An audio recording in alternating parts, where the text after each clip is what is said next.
Extraído do livro Heróis da Fé, de Orlando Boyer. John Wesley. A tocha tirada do fogo.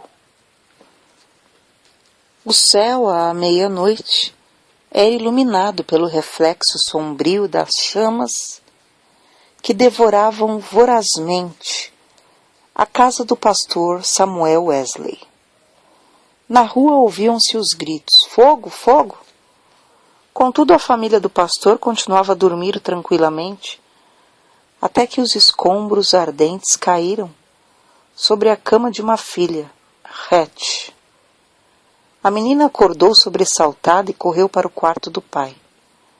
Sem poder salvar coisa alguma das chamas, a família foi obrigada a sair, casa afora, vestindo apenas roupas de dormir, numa temperatura gélida. A ama, ao ser despertada pelo alarme, arrebatou a criança menor, Carlos, do berço. Chamou os outros meninos, insistindo que a seguissem, e desceu a escada. João, porém, que estava com 5 anos e meio, ficou dormindo. 3 vezes a mãe, Susana Wesley, que se achava doente, tentou debalde subir a escada. 2 vezes o pai tentou em vão passar pelo meio das chamas. Correndo, sentindo perigo, ajuntou a família no jardim, onde todos caíram de joelhos e suplicaram em favor da criança, presa pelo fogo. Enquanto a família orava, John acordou e, depois de tentar descer pela escada, subiu numa mala que estava em frente a uma janela, onde um vizinho o viu em pé. O vizinho chamou outras pessoas e juntos conceberam o plano de um deles subir nos ombros de um primeiro, enquanto um terceiro subia nos ombros do segundo, até alcançarem a criança. Dessa maneira, John Wesley foi salvo da casa em chamas, apenas instantes antes de o teto cair com grande fragor. O menino foi levado pelos intrépidos homens que o salvaram para os braços do pai. Cheguem, amigos, clamou Samuel Wesley ao receber o filhinho. Ajoelhemo-nos e agradeçamos a Deus. Ele me restituiu todos os meus filhos. Deixem a casa arder. Os meus recursos são suficientes. 15 minutos depois, casa, livros, documentos e mobiliário não existiam mais. Anos mais tarde, em certa publicação, apareceu o retrato de John Wesley e embaixo a representação de uma casa ardendo com as palavras: não é este um tição tirado do fogo? Zacarias 3:2. Nos escritos de Wesley foi encontrada uma referência interessante acerca desse histórico sinistro. Em 9 de fevereiro de 1750, durante um culto de vigília, cerca das 11 horas da noite, lembrei-me de que era esse o dia e a hora. Havia 40 anos em que me tiraram das chamas. Aproveitei-me do ensejo para relatar a maravilhosa providência. Os louvores e as ações de graças subiram às alturas e grande foi o regozijo perante o Senhor. Tanto o povo como John Wesley já sabiam naquele tempo porque o Senhor o poupara do incêndio. O historiador Lecky nomeia o grande avivamento como sendo a influência que salvou a Inglaterra de uma revolução igual à que, na mesma época, deixou a França em ruínas. Dos 4 vultos que se destacaram no grande avivamento, John Wesley era o maior. Jonathan Edwards, que nasceu no mesmo ano de Wesley, faleceu 33 anos antes dele. George Whitefield, nascido 11 anos depois de Wesley, faleceu 20 anos antes dele. E Carlos Wesley, continuou seu itinerário efetivo somente por 18 anos, enquanto João continuou durante meio século. Mas a biografia desse célebre pregador, para ser completa, deve incluir a história de sua mãe, Susana. De fato, é como certo biógrafo escreveu: não se pode traçar a história do grande avivamento do século passado, 1700, na Inglaterra, sem dar uma grande parte da herança merecida à mãe de João e Carlos Wesley. Isso não somente por causa da instrução que inculcou profundamente aos filhos, mas por causa da direção que deu ao avivamento. A mãe de Susana era filha de um pregador. Esforçada na obra de Deus, casou-se com o eminente ministro Samuel Annesley. Dos 25 filhos deste enlace, Susana era a 24ª.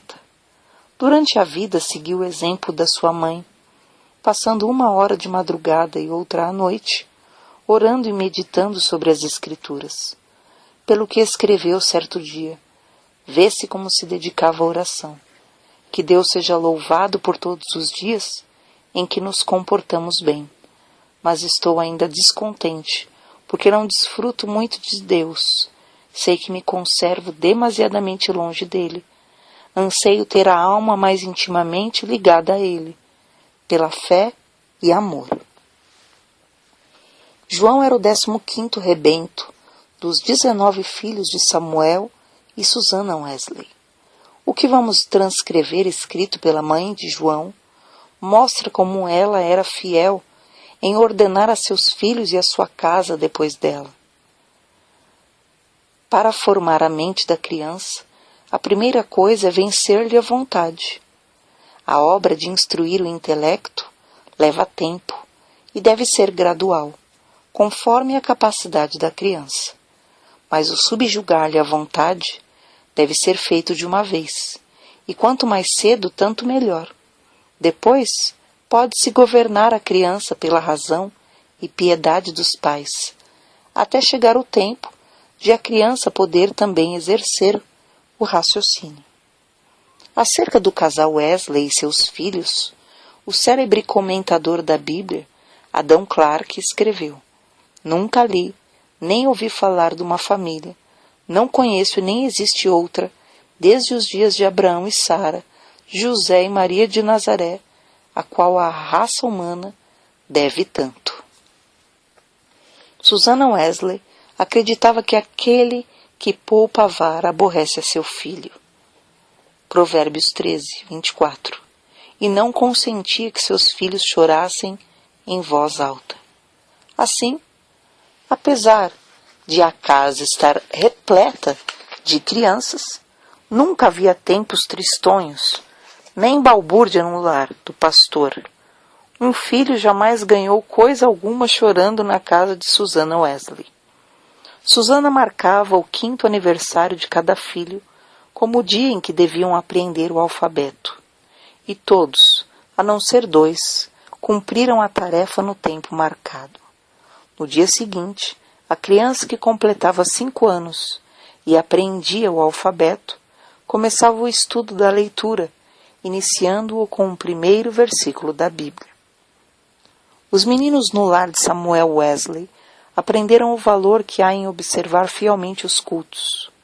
Não há em outras histórias fatos tão profundos e atraentes como os que constam acerca dos filhos de Samuel e Susana Wesley, pois antes de saberem ajoelhar-se ou falar, eram instruídos a dar graças pelo alimento por meio de acenos apropriados.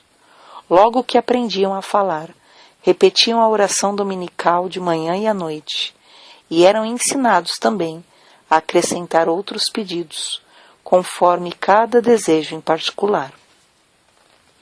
Ao chegarem à idade própria, um dia da semana era designado a cada filho para conversar sobre as dúvidas e dificuldades.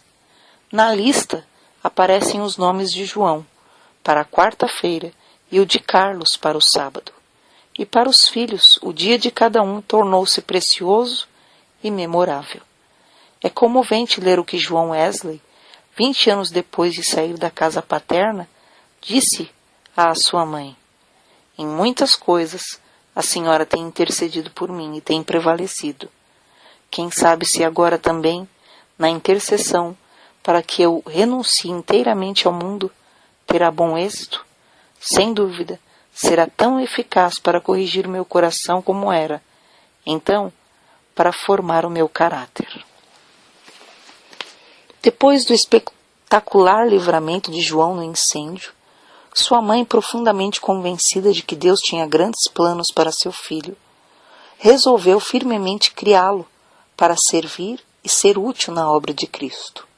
Susana escreveu estas palavras nas suas meditações particulares: Senhor, esforçar-me-ei mais definitivamente em prol dessa criança, a qual salvaste tão misericordiosamente.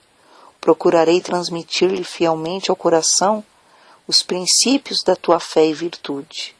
Senhor, dá-me a graça necessária para fazer isso, sincera e sabiamente, e abençoa os meus esforços com grande êxito.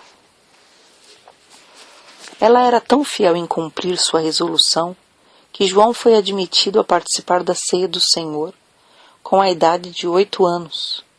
Nunca se omitia o culto doméstico da programação do dia no lar de Samuel Wesley, fosse qual fosse a ocupação dos membros da família ou dos criados. Todos se reuniam para adorar a Deus. Na ausência do marido, Susana, com o coração aceso pelo fogo dos céus, dirigia os cultos.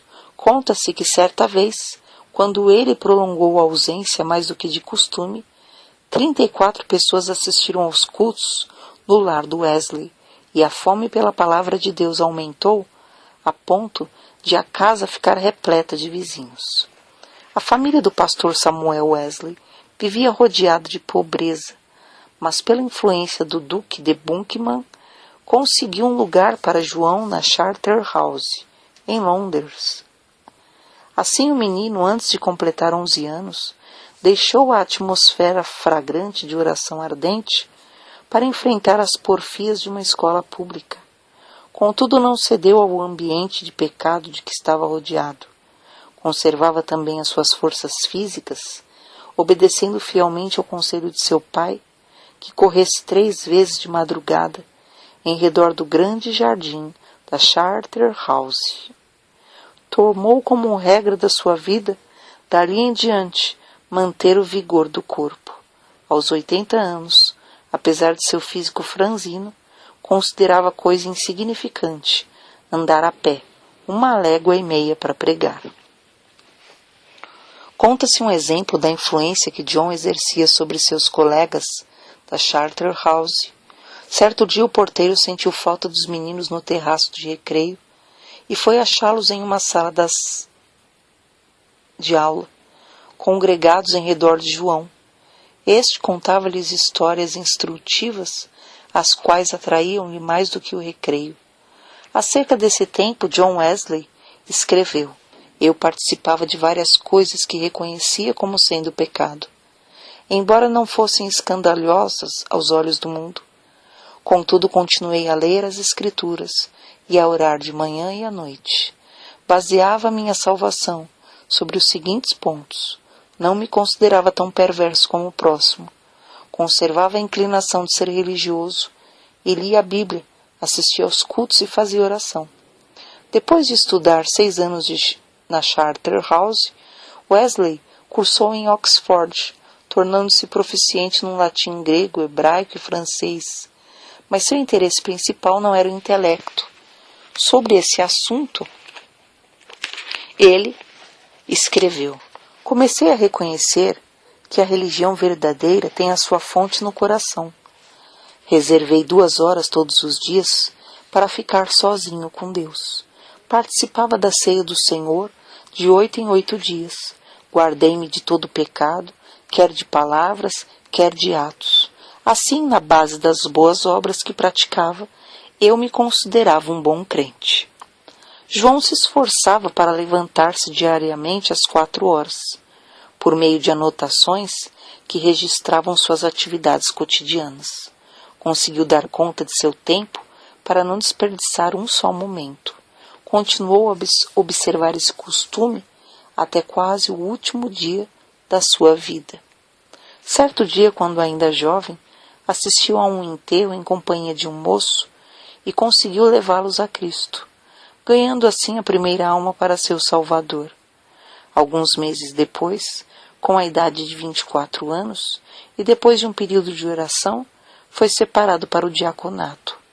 Enquanto estudava em Oxford, juntava-se a um pequeno grupo de estudantes para orar, estudar as Escrituras diariamente, jejuar às quartas e sextas-feiras, visitar os doentes e encarcerados e confortar os criminosos na hora da execução.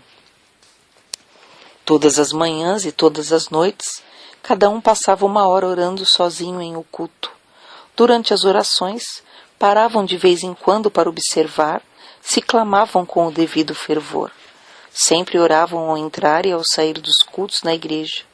Mais tarde, 3 dos membros desse grupo tornaram-se famosos entre os crentes. John Wesley, que talvez tenha feito mais que qualquer outro para aprofundar a vida espiritual, não somente na época, mas também em nossos dias. Carlos Wesley, que chegou a ser um dos mais espirituais e famosos escritores de hinos evangélicos, e George Whitefield, que se tornou comovente pregador ao ar livre. Naquele tempo sentia-se a influência de John Wesley em muitas partes das Américas, e hoje ainda é sentida. Contudo, passou menos de 2 anos nesse continente, e isso durante o período de sua vida em que se achava perturbado por causa de dúvidas. Aceitou a chamada para pregar o Evangelho aos silvícolas na colônia de Geórgia, desejoso de ganhar sua salvação por meio de boas obras. Pensou que vaidade e ostentação humana não se encontrariam nas matas da América. Como era característico em sua vida, a bordo do navio em viagem, a América do Norte observava com outros de seu grupo um programa para não desperdiçar um momento durante o dia. Levantava-se às 4 da manhã, deitava-se depois das 21. As primeiras 3 horas do dia eram dedicadas à oração e ao estudo das Escrituras. Depois de cumprir tudo o que estava indicado no programa do dia, o cansaço era tanto que, não obstante o bramido do mar e o balanço do navio, dormia sem perturbação, deitado sobre um cobertor estendido no convés. Na Geórgia, a população inteira afluía à igreja para ouvir a sua pregação.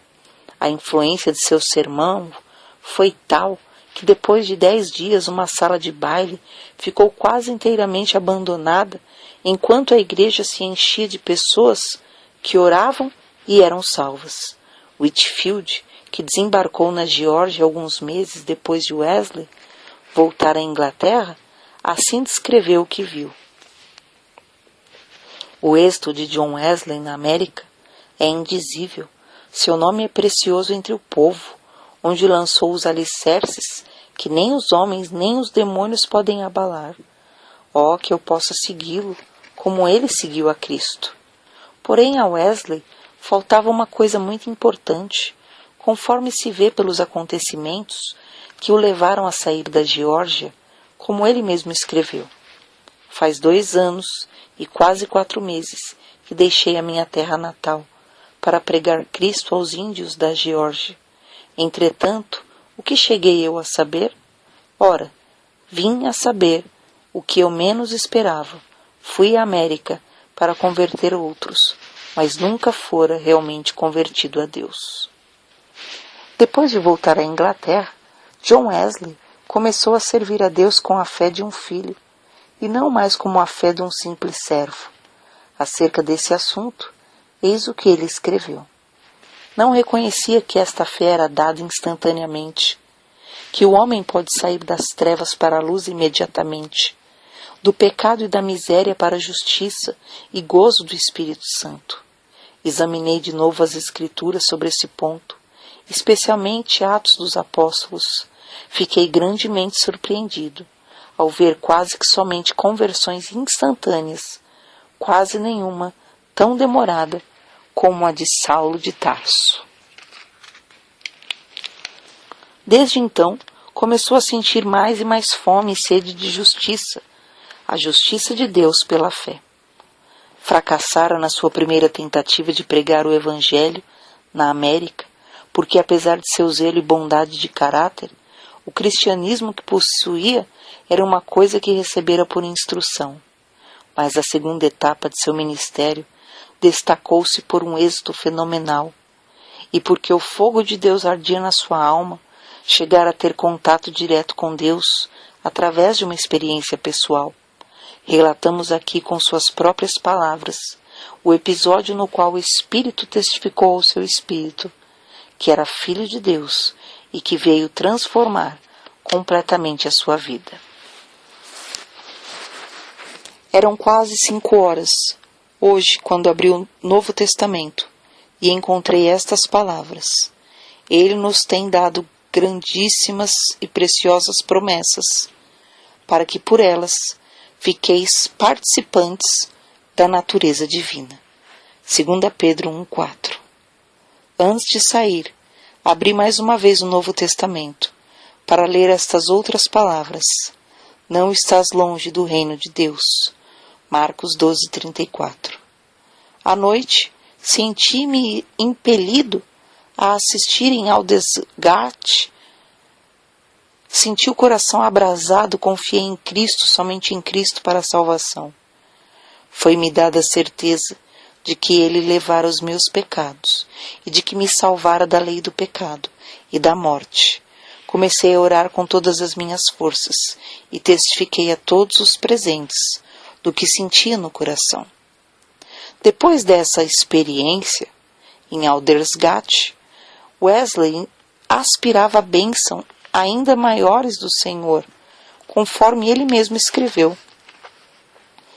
Eu suplicava a Deus que cumprisse todas as suas promessas na minha alma. O Senhor honrou este anelo, em parte, não muito depois, enquanto eu orava com Carlos Whitfield e cerca de 60 outros crentes em Fetter Lane. John Wesley disse também estas palavras. Cerca das 3 horas da madrugada, enquanto perseverávamos em oração, o poder de Deus nos sobreveio de tal maneira que bradamos impulsionados de grande gozo e muitos caíram ao chão. A seguir, ao passar um pouco o temor e a surpresa que sentimos na presença da majestade divina, rompemos em uma só voz: louvamos-te, ó Deus! Aceitamos-te como Senhor. Essa unção do Espírito Santo dilatou grandemente os horizontes espirituais de Wesley. O seu ministério tornou-se excepcionalmente frutuoso e ele trabalhou ininterruptamente durante 54 anos com o coração abrasado pelo amor divino. Um pastor prega em média 100 vezes por ano, mas John Wesley pregou cerca de 780 vezes por ano, durante 54 anos.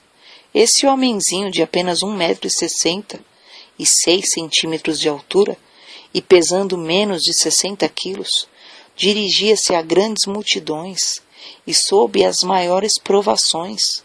Quando as igrejas lhe fecharam as portas, levantou-se para pregar ao ar livre. Embora enfrentasse a apatia espiritual quase geral dos crentes, a par de uma onda de devassidão e crimes no país inteiro, multidões de 5.000 a 20.000 afluíam para ouvir seus sermões. Tornou-se comum nesses cultos os pecadores acharem-se tão angustiados que gritavam e gemiam. Se materialistas célebres, tais como Voltaire e Thomas Paine, gritaram de convicção ao se encontrarem com Deus no leito de morte, não é de admirar que centenas de pecadores gemessem, gritassem e caíssem ao chão como mortos, quando o Espírito Santo os levava a sentir a presença de Deus.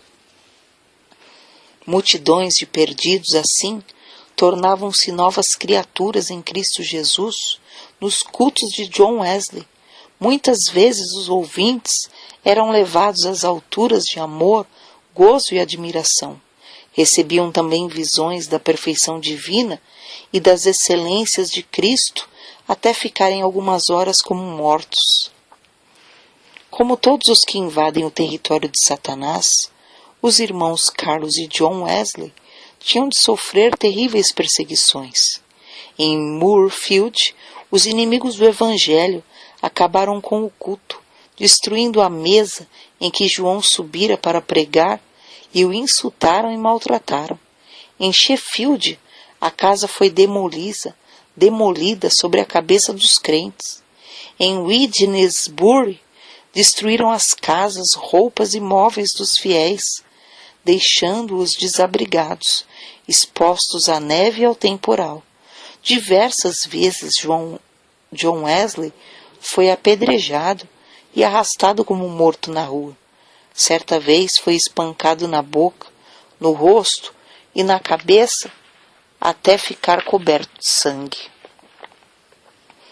Mas a perseguição por parte da igreja decadente era a sua maior cruz. Foram denunciados como falsos profetas, paroleiros, impostores arrogantes, homens destros na astúcia espiritual, fanáticos, etc.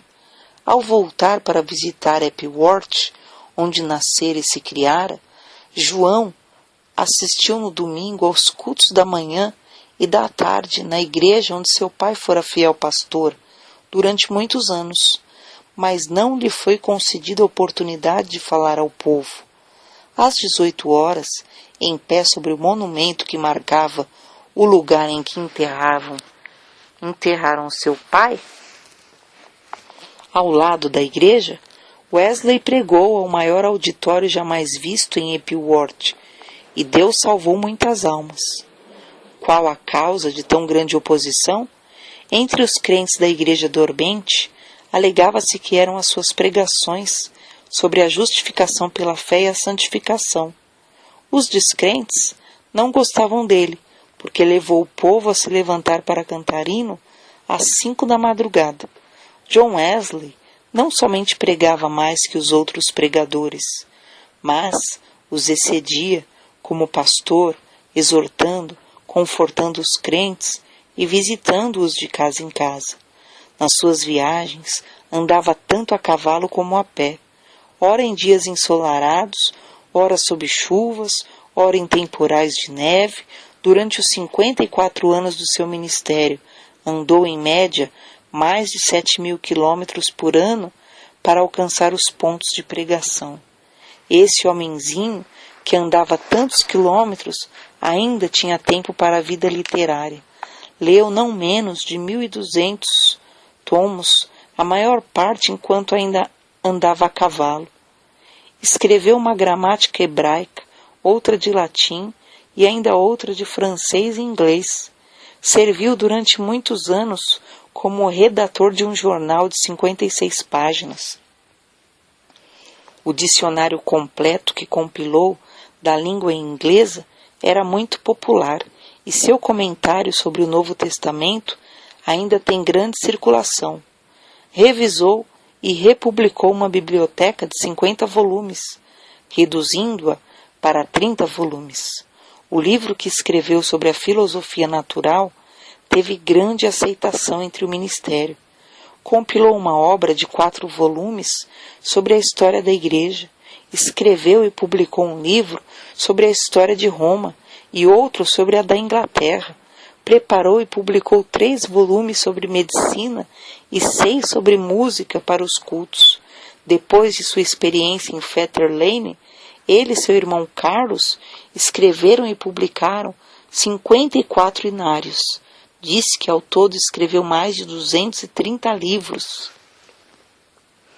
Esse homem de físico franzino, ao completar 88 anos, escreveu: durante mais de 86 anos, não experimentei qualquer debilidade de velhice.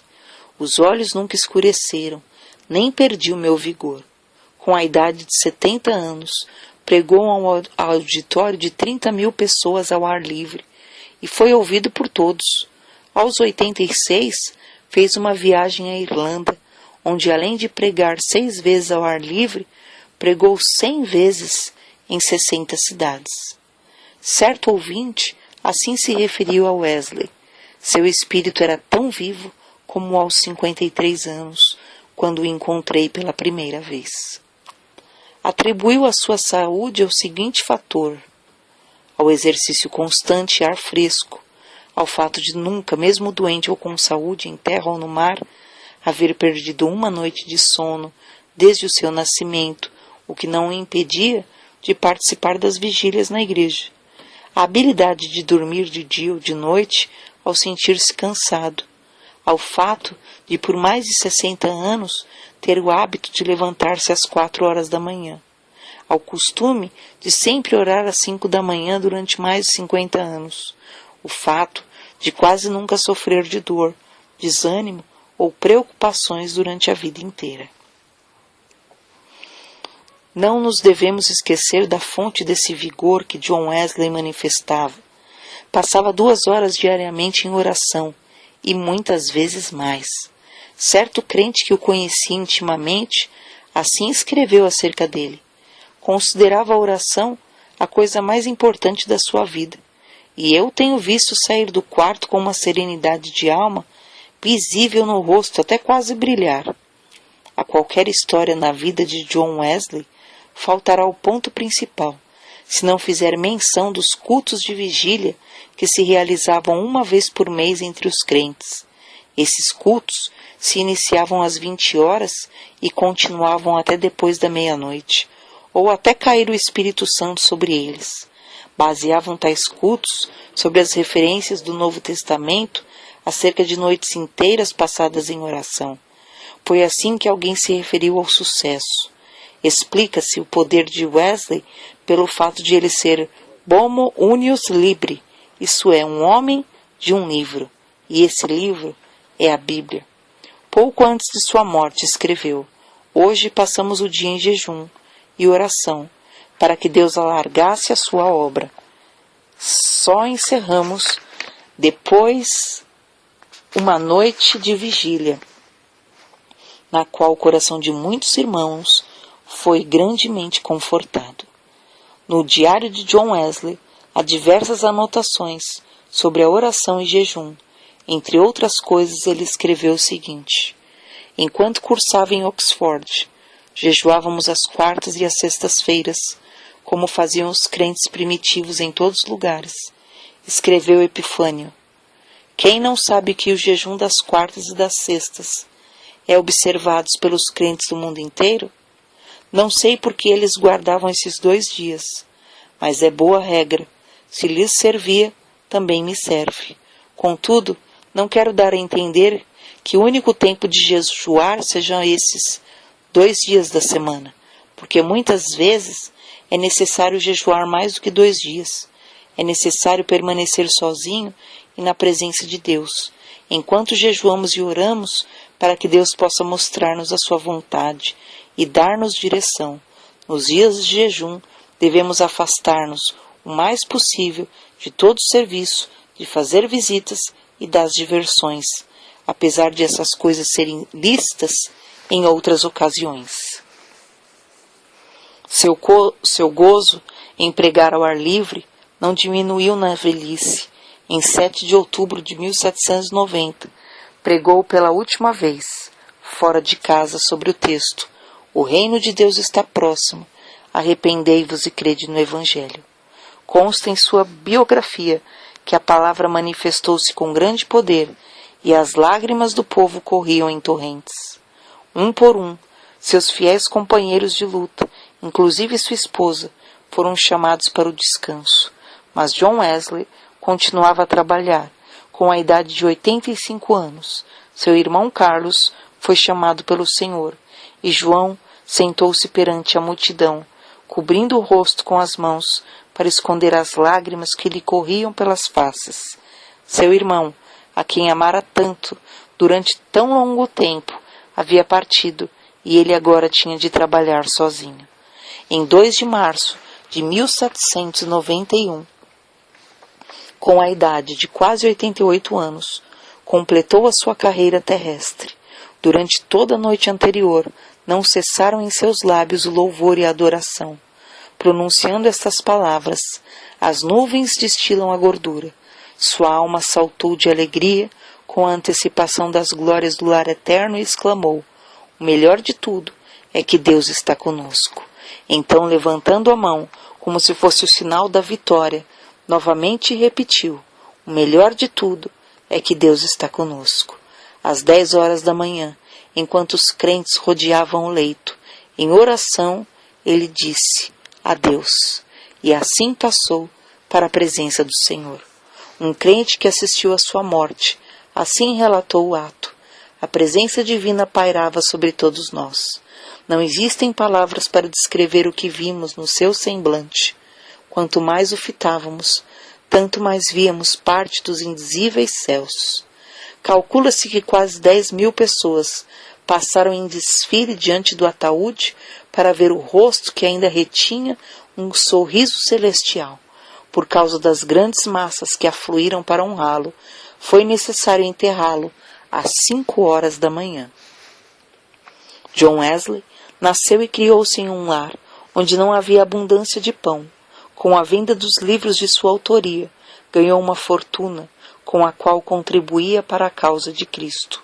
Ao falecer, deixou no mundo 2 colheres, uma chaleira de prata, um casaco velho, e dezenas de milhares de almas salvas, em épocas de grande decadência espiritual. Em Epworth, a tocha foi arrebatada do fogo. Em Aldersgate e Fetter Lane, começou a arder intensamente e continuou a iluminar milhões de almas no mundo inteiro. Deus abençoe.